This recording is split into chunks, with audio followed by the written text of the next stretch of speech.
मैं बैंक से आ रहा हूँ। पैसे कहाँ के किरण?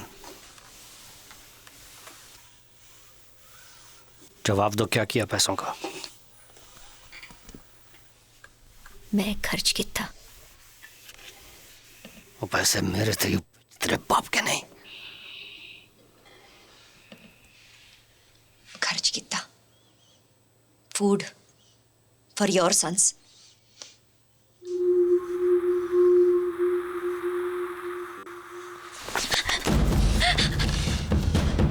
चला दें तेरे इस खूबसूरत चेहरे को जिस पर इतना घमंड है। बकवास करती है। ये मेरा घर है, मेरे पैसे हैं। मैं दूसरी औरतों पे खर्च करूं, मेरी मर्जी। कुर्ती क्या जला दूं तेरी आंखें अभी? बोल, जला दूं इन्हें? अय्याशी करूं, जो भी करूं, कौन रोकेगा मुझे? तू?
All rise.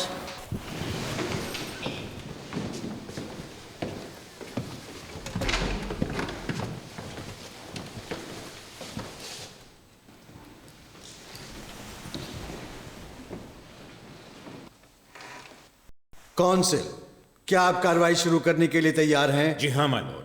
Proceed. My Lord's, आज हम आप सबके सामने अपने मुवक्किल की तरफ से एक अपील लेकर आए हैं। किरणजीत अहलूवालिया, जिन्हें ऑनरेबल कोर्ट ने खून के जुर्म में उम्र कैद की सजा सुनाई थी 7 दिसंबर 1989 को। हमारा यह मानना है माय लॉर्ड्स कि फैसला सुनाने में अदालत ने गलती की है, इसलिए हम नए ट्रायल की अपील करते हैं। तो जाहिर है कि आप अपने अपील के लिए कई आधार पेश करेंगे। माय लॉर्ड्स, हमारी अपील के 3 मूल आधार हैं। मेरे पहले और दूसरे सबमिशंस का ताल्लुक ऑनरेबल जज की ओर से जूरी को दिए गए प्रोवोकेशन की परिभाषा से है।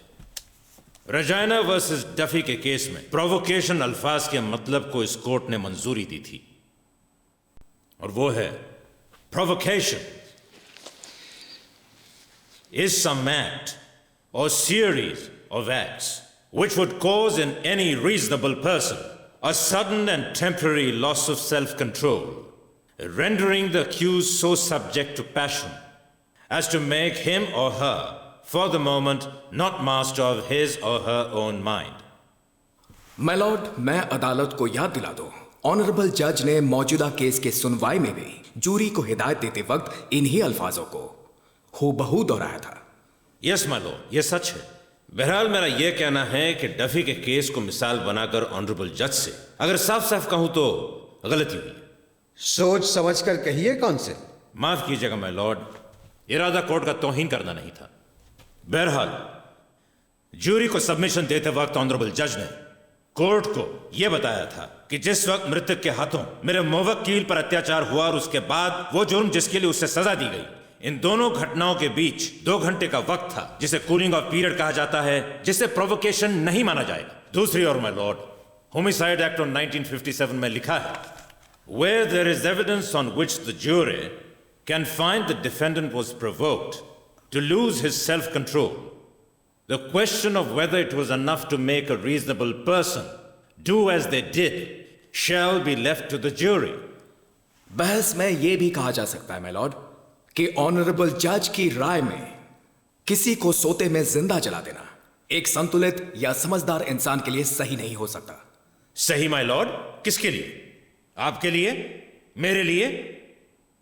एक ऐसी औरत के लिए जो 10 साल तक मारपीट, अत्याचार और बेइज्जती का शिकार होती रही, जिस औरत को न सिर्फ अपनी जिंदगी का खौफ था बल्कि अपने मासूम बच्चों की जिंदगी का भी। मैं खुद इस बात को जानने की हिम्मत या जुर्रत नहीं कर पाऊंगा कि आखिर सही का मतलब ऑनरेबल कोर्ट के लिए क्या है, ऐसी औरत के लिए। मेरा दूसरा सबमिशन माय लॉर्ड्स ऑनरेबल जज के उस तरीके से मुखातिब है जिस तरीके से उन्होंने आरोपी के लिस्ट ऑफ कैरेक्टरिस्टिक्स को जाहिर किया है। यह मेरा मानना है माय लॉर्ड्स, ये जिस मानसिक स्थिति में थी उसे कहते हैं बैटर्ड वुमेन सिंड्रोम, और लगातार अत्याचार ने उसकी शख्सियत पर इतना असर डाला कि उसकी दशा एक लर्न्ड हेल्पलेसनेस की हो गई, जिस दशा को साइकाइट्रिस्ट इस नाम से जानते हैं। तो आपका मानना है कि जज को इसे लिस्ट में शामिल करना चाहिए था? माय लॉर्ड्स, कम से कम पूरी लिस्ट जूरी के सामने पेश करनी चाहिए थी ताकि वो अपनी राय से पहले केस को समझ सके। आखिर में मेरे तीसरे सबमिशन का ताल्लुक डिमिनिश्ड रिस्पॉन्सिबिलिटी यानी घटी हुई जिम्मेदारी के आधार पर है माय लॉर्ड। हम पुलिस कांस्टेबल जेम्स ओकॉनल का बयान पेश करते हैं जिसमें कहा है कि आरोपी ना तो सतर्क थी और ना ही अपने होशो हवास में थी जब वारदात के फौरन बाद उन्होंने आरोपी से पूछताछ की। साथ ही माय लॉर्ड, साइकाइट्रिस्ट रिपोर्ट्स भी हैं जो अभी हाल में मिली हैं जिनमें यह राय जाहिर की गई है कि उस रात हादसे के वक्त आरोपी की मानसिक क्षमता कम हो गई थी, जिसका मतलब है डिमिनिश्ड रिस्पॉन्सिबिलिटी, जो कि होमिसाइड एक्ट ऑफ 1957 के दायरे में है। माय लॉर्ड्स, मेरी क्लाइंट 2 बड़ी नाइंसाफियां झेल चुकी है। पहली उस इंसान के हाथों जिसने उसे शादी में प्यार और इज्जत देने का वादा किया था, और दूसरा हमारे कानूनी तरीकों के तहत। हालांकि पहली को सुधारना अब मुमकिन नहीं है, मगर हमारी अपील मंजूर कर लेने पर आप दूसरी नाइंसाफी को सुधारने में हमारी मदद कर सकते हैं।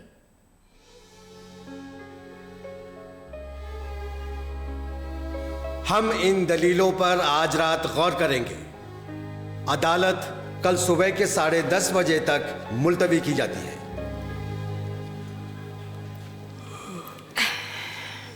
One more please. यार बस करो, बहुत पी लिया तुमने। तो ये किस खुशी में मिस्टर सॉलिसिटर? कल की जीत के लिए या मेरे हारते आदर्श के लिए? ऐसी बहकी बातें क्यों करती हो? ये तुम्हारा ज्यादा मामला नहीं है? है ये मेरे लिए। क्या? मेरी बहन। क्यों नहीं समझ सकी मैं? उसके चोट के निशान जब भी मैं देखती थी तो अक्सर यही कहती कि वो फर्नीचर से टकरा गई नींद में, और उसे मैं सच मानती थी। न जाने क्यों वो उस कमीने को बचाती थी। वो शैतान मेरी बहन को बेरहमी से पीटता रहा पूरे 6 सालों तक, और मुझे पता ही नहीं चला। फिर एक दिन उसने खुदकुशी कर ली और मैं कुछ न कर सकी। दादा, आई एम सो सॉरी। ये मैं नहीं जानता था। Two sisters.